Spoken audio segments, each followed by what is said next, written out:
আমন্ত্রণ জানাচ্ছি প্রিয় দর্শক মানচিত্রের নিয়মিত আয়োজন কথোপকথনে। এক ইতিহাসের অদ্ভুত সমাপতন। ডোনাল্ড ট্রাম্প ইরান আক্রমণ করবার আগে দাবি করেছিলেন ইরানকে আমেরিকার কাছে নিঃশর্ত আত্মসমর্পণ করতে হবে, আর যতদিন ইরান আত্মসমর্পণ না করবে ততদিন আমেরিকা ইরানকে গুঁড়ো করে যাবে, তাকে পাউডার বানিয়ে দেবে। সেই ডোনাল্ড ট্রাম্প এখন ইরানের সঙ্গে শান্তি চুক্তি করবার জন্য মরিয়া হয়ে উঠেছেন। ইরান যখন ধারাবাহিক জানাচ্ছে আমেরিকার সঙ্গে কোন রকম আলোচনা নয়, তারপরেও ডোনাল্ড ট্রাম্প অপমানিত হচ্ছেন না। তিনি যে কোনো মূল্যে এই মুহূর্তে ইরানের সঙ্গে চুক্তি করে আমেরিকার মানুষকে অন্তত দেখাতে চাইছেন তিনি যুদ্ধে বিজয়ী হয়েছেন। আর তাই কাল গত রাতে ইরানের বিদেশমন্ত্রী সৈয়দ আব্বাস আরাগচি যখন পার্সোনাল এক্স হ্যান্ডেলে জানিয়েছিলেন তিনি পাকিস্তান, ওমান, রাশিয়া তিনটি প্রতিবেশী দেশে গুরুত্বপূর্ণ দ্বিপাক্ষিক আলোচনার জন্য ভ্রমণে বেরিয়েছেন। ডোনাল্ড ট্রাম্প আব্বাস আরাগচির এই টুইট দেখা মাত্রই তিনি ইউরেকা বলে লাফিয়ে ওঠেন। এই সেই সুযোগ, সৈয়দ আব্বাস আরাগচিকে পেয়ে গেছি পাকিস্তানে, তাহলে বৈঠক হবে অবিলম্বে। তিনি কোথায় আছিস, ঘোড়া রেডি কর, চাপিয়ে দে আমার জামাই কুশনারকে আর স্টিভ উইটকফকে, এখনই তাদেরকে পাঠা পাকিস্তানে। কারণ পাকিস্তানে পৌঁছে গেছে ইরানের বিদেশ মন্ত্রী। সভা হবেই হবে, আজই সভা হবে, মিটিং হবে। এই আমেরিকার জন্য এক সুবর্ণ সুযোগ। কিছুতেই বেটা আব্বাস আরাগচি পাকিস্তানে আসছিল না, তাকে পাকিস্তানে আনাই যাচ্ছিল না। যেহেতু নিজে নিজে পাকিস্তানে আসছে, এবার পাকিস্তানে কি পাকড়াও কর, সভা ওখানেই হবে। এই দেখুন সেই ছবি। গত রাতে যখন সৈয়দ আব্বাস আরাগচি পারিষদ বর্গকে নিয়ে তিনি ইসলামাবাদ এয়ারপোর্টে পৌঁছে গেছেন এবং আব্বাস আরাগচিকে অভ্যর্থনা জানান খোদ পাকিস্তানের ফিল্ড মার্শাল আসিম মুনির। একটা বিষয় আপনারা লক্ষ্য করবেন যে এখানে যারা আছেন ইরানিরা টাই বর্জন করে, টাই পরেন না, কিন্তু যখন পাকিস্তানের ফিল্ড মার্শাল যিনি প্রাত্যহিকভাবে স্যুট টাই পরেন, এই ছবিটা দেখুন, যখন আব্বাস আরাগচিকে অভ্যর্থনা যাচ্ছেন তিনি কিন্তু টাই ব্যবহার করেননি। এই দৃশ্য থেকে পরিষ্কার ইরানিদের প্রতি তার কি পরিমাণ সম্ভ্রম, শ্রদ্ধা রয়েছে।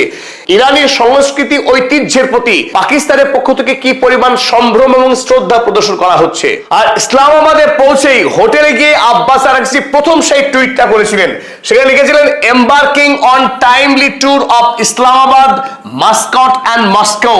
তিনি যে 3 দেশের ভ্রমণে বেরিয়েছেন সেই খবর জানিয়েছিলেন টুইটে। লক্ষ্য কি তাও উল্লেখ করেছিলেন। Purpose of my visits is to closely coordinate with our partners on bilateral matters. এই ভ্রমণের উদ্দেশ্য প্রতিবেশী রাষ্ট্রগুলির সাথে দ্বিপাক্ষিক বিষয়ে আলোচনা করা এবং সমন্বয়কে আরো শক্তিশালী করা। Our neighbors are our priority. শেষ কথাটা অত্যন্ত গুরুত্বপূর্ণ। ইরান যে অলরেডি পৃথিবীর সুপার পাওয়ার হয়েছে, রিজিওনাল সুপার পাওয়ার, সেই কণ্ঠস্বরে কিন্তু কথা বলছে ইরান যে our neighbours are our priority, আমাদের প্রতিবেশী রাষ্ট্র আমাদের কাছে সবচাইতে বেশি গুরুত্বপূর্ণ। Already Iran has become regional super power. আর এই টুইট পড়বার পর ডোনাল্ড ট্রাম্প কি স্থির থাকতে পারেন তার দূতদেরকে না পাঠিয়ে? অতএব মুহূর্তেই আমেরিকার বিদেশ মন্ত্রকের সাজো সাজো রব শুরু হয়ে যায়। এখনই পাঠাতে হবে 2 দূত সহ বিশাল একটা প্রতিনিধি দল ইসলামাবাদের উদ্দেশ্যে। অথচ আমেরিকা থেকে ইসলামাবাদের দূরত্ব কিন্তু বিরাট। আকাশপথে অন্তত 18 ঘন্টা দীর্ঘ যাত্রা। সেই যাত্রাতে গিয়ে যে কোনো মূল্যে আব্বাস আরাগচিকে ধরতে হবে। তিনি যাতে পাকিস্তান ছেড়ে যাওয়ার আগেই আমেরিকার দূত পৌঁছে যায়, আর তার ফলেই সম্ভব মুখোমুখি বৈঠক। তাই ডোনাল্ড ট্রাম্প এক মুহূর্ত দেরি করতে চাননি তার দূতদেরকে পাঠানোর বিষয়ে। আর এই খবর সারা পৃথিবীর সমস্ত লিডিং কাগজে ছাপা হয়, কারণ এ এক ঐতিহাসিক নাটকের মুহূর্ত। আমেরিকা যুক্তরাষ্ট্র পৃথিবীর কোন রাষ্ট্রের সঙ্গে চুক্তি করবার জন্য এই ধরনের বেপরোয়া অবস্থা পৃথিবী কখনো দেখেনি। তাই সাংবাদিক কুল রীতিমতো কৌতুকের সুরে লিখতে শুরু করে এই খবর। দ্য গার্ডিয়ান লিখেছে, Trump sending Witkoff and Kushner to Pakistan to resume talks on Iran war. Donald Trump তার 2 বিশ্বস্ত দূতকে পাকিস্তানে পাঠাচ্ছে ইরানের সঙ্গে শান্তি চুক্তির লক্ষ্যে।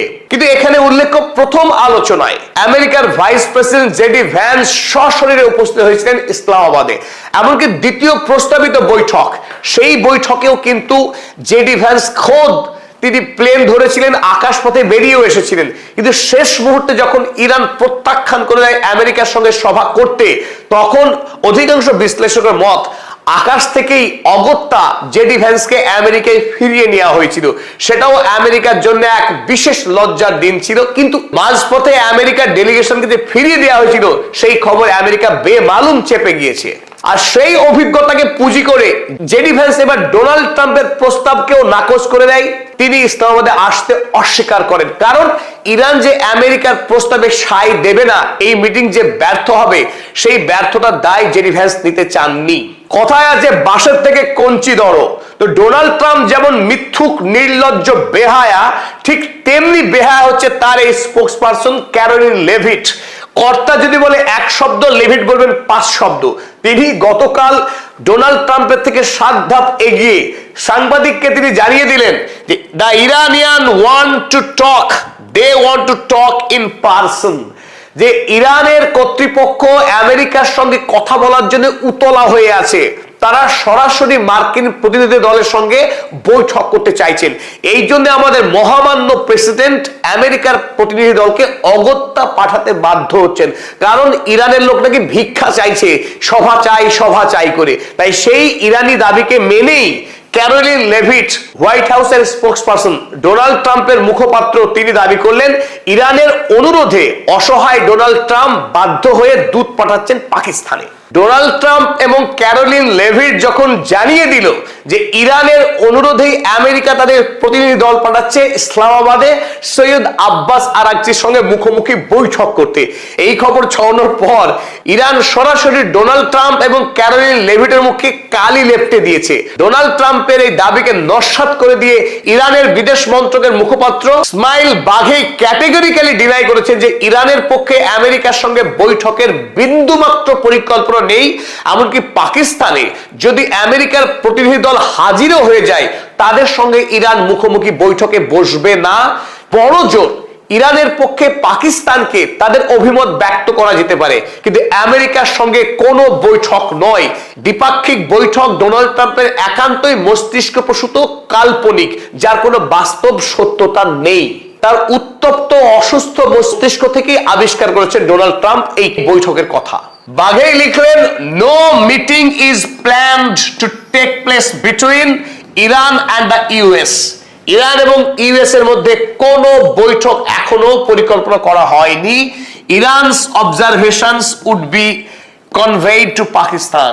পাকিস্তানকে ইরানের যে অবস্থান, এই চুক্তি বিষয়ে তার কি অভিমত, সেটা কেবল ব্যক্ত করা যেতে পারে, সরাসরি জানিয়েছেন ইসমাইল বাঘেই। কিন্তু এত সব কৌতুকের মধ্যেও একটি আশঙ্কা পুরোপুরি উড়িয়ে দেওয়া যাচ্ছে না। গত 27শে ফেব্রুয়ারি শি জিনপিং এর পক্ষে ইরানে থাকা সমস্ত চাইনিজদেরকে অবিলম্বে তড়িঘড়ি ইরান ত্যাগ করতে বলা হয়েছিল। ঠিক একদিনের মাথায় 28শে ফেব্রুয়ারি ইসরায়েল এবং আমেরিকা মিলিতভাবে ইরানের উপরে ভয়ঙ্কর আক্রমণ চালিয়েছিল।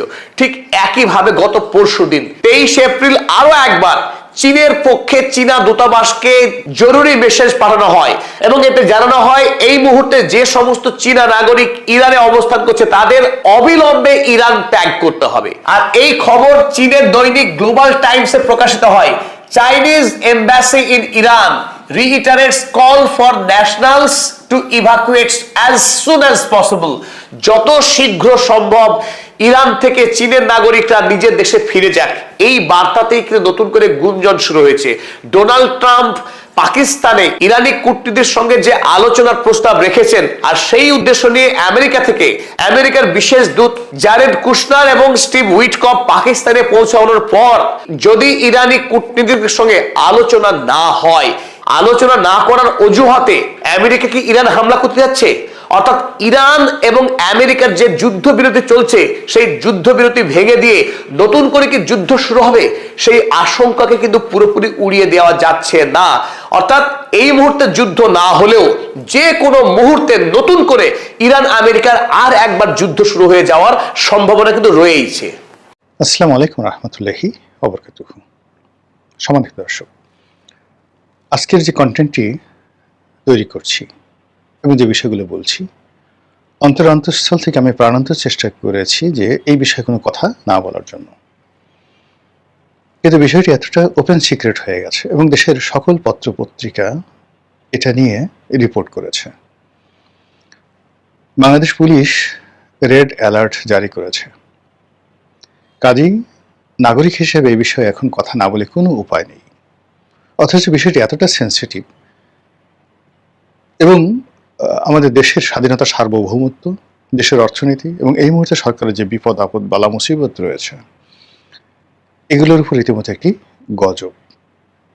আমরা যদি সচেতন না হই এবং সরকার যদি কঠোর না হয়, তাহলে এই যে এখন একটা দুর্বল সরকার, এখন একটি গান্ধীবাদী সরকার, এখন বলতে গেলে কেউ কেউ বলছে যে এটা প্রো আমেরিকান একটি সরকার, আমেরিকান ডিপ স্টেটের একটা এক্সটেন্ডেড ভার্সন, ডক্টর মোহাম্মদ ইউনূসের একটা এক্সটেন্ডেড ভার্সন সরকার, যেখানে ইউনূস জমানার মতো সবকিছু চলছে, মব চলছে, দুর্নীতি চলছে, অনিয়ম চলছে, সরকারের কোনো একটা জায়গাতে কর্তৃত্ব প্রতিষ্ঠিত হয়েছে। এখন পর্যন্ত আমরা সেই বিষয়গুলো গত 2 মাসে দেখতে পাইনি। ঠিক এই অবস্থাতে বাংলাদেশে ভয়ঙ্কর জঙ্গি হামলা হতে পারে এবং যে সকল খুব গুরুত্বপূর্ণ স্থাপনা রয়েছে, জাতীয় সংসদের মতো গুরুত্বপূর্ণ স্থাপনা, এই সমস্ত এলাকাতে জঙ্গিরা হামলা চালাতে পারে। এই ব্যাপারে পুলিশ রেড অ্যালার্ট জারি করেছে, যে যা বাংলাদেশে ইতিপূর্বে কখনো হয়নি। আমাদের দেশে বহুবার জঙ্গি হামলার ঘটনা ঘটেছে এবং এটা নিয়ে সাবেক সরকার মানে শেখ হাসিনার সরকার যেভাবে তৎপর ছিল জঙ্গি দমনে, আবার একইভাবে এই জঙ্গি নিয়ে বহু নাটক করেছে।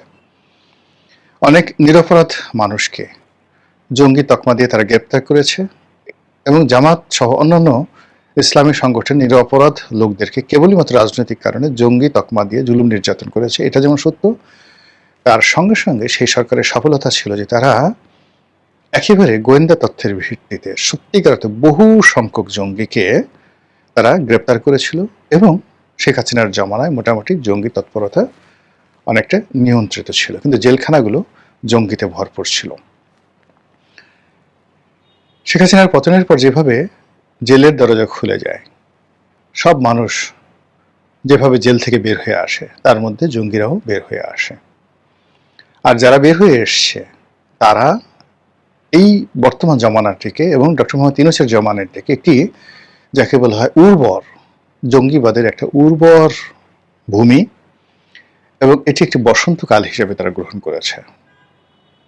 এই বিষয় নিয়ে ইন ডিটেলস বলবো, তার আগে জঙ্গিবাদের ইতিহাস সম্পর্কে আপনাদেরকে একটু বলি। আমাদের দেশের বহু মানুষ একটা সময় প্যালেস্টাইনে তারা গিয়েছিল যুদ্ধ করার জন্য 80-র দশকে এরশাদ জমানাতে, এবং তখন সরকার প্রমোট করত ফিলিস্তিনি ভাইদের সাথে একাত্মতা ঘোষণা করে সেই ইয়াসির আরাফাতের যে পিএলও, সেই পিএলওতে যোগদান করার জন্য বাংলাদেশের বহু যুবক সামরিক কর্মকর্তা, সাবেক সামরিক কর্মকর্তা, কর্মচারী তারা গিয়েছেন। এরা অনেকে নিহত হয়েছেন এবং অনেকে সামরিক ট্রেনিং নিয়ে বাংলাদেশে ফিরে এসেছেন। এগুলো একটা। আরেকটি গ্রুপ হলো আমাদের বাংলাদেশের একটা বিরাট সংখ্যক লোক আফগানিস্তানে যুদ্ধ করতে গিয়েছে। তারা রাশিয়ার বিরুদ্ধে যুদ্ধ করেছে, তারপরে তারা আমেরিকার বিরুদ্ধে যুদ্ধ করেছে। মানে সবসময় তারা তালেবানদের পক্ষে, আইএসের পক্ষে, আইএসের আগে আল কায়দার পক্ষে ওখানে তারা যুদ্ধ করেছে এবং এটার একটা বিস্তৃত নেটওয়ার্ক গড়ে উঠেছে। এবং আপনারা জানেন যে যুদ্ধ এমন একটা রোগ, কোন একটা মানুষ যখন যুদ্ধ করতে অভ্যস্ত হয়ে যায় তখন তার জীবন মরণ আর কোনো চিন্তা থাকে না এবং তার শুধু বারবার যুদ্ধ করতে ইচ্ছা করে। কসাই যেভাবে মানুষ কাটে, সেইভাবে যারা সন্ত্রাসী, যারা যুদ্ধবাজ, যারা মানুষ হত্যাকারী, তাদের কাছে এই কাজগুলো অনেকটা ভাত মাছের মতো মনে হয়।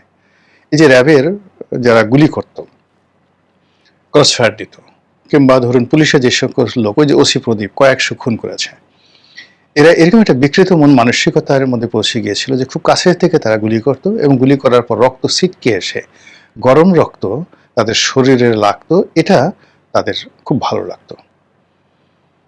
এরপর যখন কাউকে গুলি করা হবে, সে যখন অসহায়ভাবে কাঁদতো, প্রাণ ভিক্ষা চাইতো, তার এই অসহায়ত্ব এবং তার যে আর্তচিৎকার, এটা তাদের খুব ভালো লাগতো। যখন কেউ প্রাণভয় দৌড়াতো, পালাও, সিনেমা নাটকের মতো, সে পালাতে থাকতো আর পিছন দিক থেকে গুলি করতো এবং অট্ট হাসিতে এই সমস্ত খুনিরা, যাকে বলা হয়, ফেটে পড়তো। যুদ্ধের ময়দানে এরকম একটা মানসিক বিকৃতি ঘটে। সৈনিকদের খুন, ধর্ষণ, লুটপাট, অন্যের সম্পদ হরণ, এগুলোর মধ্যে একটা জৈবিক যে জিনিস তাদের মধ্যে আছে। এই কাজগুলো করার জন্য যারা একবার এই কাজগুলো করেছে তারা যুদ্ধের জন্য পাগল হয়ে যায়। যুদ্ধের গনিমত সংগ্রহ করা, কোনো একটা এলাকাতে অশান্তির সৃষ্টি করে সেখানে ধর্ষণ করা, নারী ধর্ষণ করা, বাড়ি লুটপাট করা, অন্যের ঘরে ঢুকে যা ইচ্ছা তাই নিয়ে যাওয়া, এই যে একটা অপরাধী মন, এটা যুদ্ধরত বাহিনীগুলো আজকের দিনেও করছে। এই আমেরিকান সৈন্য বলেন, তারপরে ইসরায়েলি সৈন্য বলেন, এদের সবার বিরুদ্ধে এই মধ্যযুগের সৈন্যরা যে ধরনের অপকর্ম করেছে ঠিক একই অভিযোগ আছে। তো যেটা বলছিলাম যে এইভাবে বিভিন্ন লোক তারা যুদ্ধে, যেমন এখন কিন্তু রাশিয়াতে বাংলাদেশ থেকে শত শত নয় হাজার হাজার মানুষ গিয়ে কেউ রাশিয়ার পক্ষে ভাড়া খাটছে, যুদ্ধ করছে, অনেকে বাধ্য করা হচ্ছে, অনেকে এই আদম পাচার গ্রুপের চক্রে গিয়ে ওখানে গিয়ে তারা বাধ্য হচ্ছে, আবার অনেকে স্বেচ্ছায় কিন্তু যুদ্ধ করতে যাচ্ছে, বলছে যে $5,000 বেতন দেবে রাশিয়ার পক্ষে যুদ্ধ করলে। বাংলাদেশকে যাচ্ছে এবং বিশ্বের বিভিন্ন জায়গাতে, ইউরোপে যারা ঢোকার জন্য বিভিন্ন ক্যাম্পে আছে, হাজার হাজার বাঙালি আছে, তাদেরকে এখানে টোপ ফেলে এই যুদ্ধ করতে নিয়ে যাওয়া হচ্ছে। এবং এই লোকগুলো যখন বাংলাদেশে ফেরত আসে এবং তাদের সঙ্গে যখন এরকম ধর্মযুক্ত হয়, আলটিমেটলি একটা যাকে বলা বাফার, যাকে বলা হয় বাফার যে জঙ্গি গ্রুপ, জঙ্গি সিন্ডিকেট, এটা গড়ে ওঠে এবং এটা বাংলাদেশে আছে, বিভিন্ন নামে আছে। আর যে কোনো জঙ্গিবাদকে যদি আপনি প্রমোট করতে হয় তাহলে একটা আদর্শ লাগে। ধর্মীয় যে মৌলবাদ, এটা হলো সবচেয়ে সহজ একটা বিষয়। স্রষ্টার নামে, বেহেশতের নামে, একটা নীতি এবং আদর্শ প্রতিষ্ঠার নামে এই যাকে বলা হয় জঙ্গিবাদকে, উগ্রবাদকে যত সহজে বিস্তার ঘটানো যায়, এটা অন্যভাবে সম্ভব নয়। ফার্স্ট হলো ধর্ম, সেকেন্ড হলো যে কোনো একটা আদর্শ, যে কোনো একটা বিশ্বাস, যেমন মাওবাদী, যেমন নকশালবাদী, তো এরা যেমন তামিল টাইগার, এরকম আছে, তারা একটা আদর্শ মেনটেন করে, তার সঙ্গে সঙ্গে যত আদর্শ সারা দুনিয়াতে, সেটা ইহুদিদের মধ্যে আছে, খ্রিস্টানদের মধ্যে আছে, হিন্দুদের মধ্যে আছে, মুসলমানদের মধ্যে আছে ধর্মীয় উগ্রবাদ। তো কাজেই আমাদের এই যে 18 কোটি জনগণের মধ্যে এটা থাকাই স্বাভাবিক, সরকারকে এই ব্যাপারে খুবই সতর্ক হতে হবে। তো যেটা বলছিলাম যে বিএনপি জমানাতে অর্থাৎ 2001 থেকে 2006 পর্যন্ত এই জঙ্গিবাদটা এমনভাবে বেড়ে গেল, সরকার আসলে তখন যারা ছিলেন এরা বেশিরভাগই তখন লুটপাটে ব্যস্ত ছিলেন, এটা বিরাট অংশ। আর ঠিক ওইরকম ধরেন লুৎফুজ্জামান বাবরের কথাই বলি। এখন লুৎফুজ্জামান বাবর কি করে তার যে লেখাপড়া, হাউ ইট ইজ পসিবল যে তার মতো একটা লোক সন্ত্রাসবাদ সম্পর্কে 10 মিনিট বলতে পারবে, বা এই টোটাল জিনিসটা যে হাউ টেরোরিজম অ্যাক্ট এবং টেরোরিজমের সঙ্গে ক্রিমিনোলজির কি সম্পর্ক, ক্রিমিনোলজির সঙ্গে ম্যাকিয়াভেলির কি সম্পর্ক, এই জিনিস এখনো লুৎফুজ্জামান বাবর বলতে পারবেন না, টিল নাও এখনো বলতে পারবেন না, 2 মিনিট বলতে পারবেন না, জানেনই না। অথচ এমন একটা মন্ত্রণালয় তিনি চালিয়েছেন। ফলে তিনি উই আর লুকিং ফর শত্রুস, তারেক রহমান সাহেবকে খুশি করা, হাওয়া ভবনকে খুশি করা, এর মধ্যে তার ওই সীমাবদ্ধ ছিল কর্মকাণ্ড। ফলে কি হলো, সারা বাংলাদেশে এই বাংলা ভাই, তারপরে শেষে অন্যান্য যে সকল লোকজন তারা যে রাজত্ব গড়ে তুলল, এর ফলে সারাটা দেশ একসঙ্গে সেই জঙ্গি হামলা হলো। এবং সেই যে জঙ্গিবাদ, সেই জঙ্গিবাদটা পাইকারি হারে এখন বেড়ে গেছে। এবং এই জঙ্গিগুলোর সাথে তালেবানদের সম্পর্ক আছে, আফগানিস্তানের এই জঙ্গিবাদের সঙ্গে মিডল ইস্টের যে আইএস, এখন ওখানে আইএস নাই, কিন্তু বাংলাদেশে আইএসের অস্তিত্ব রয়েছে।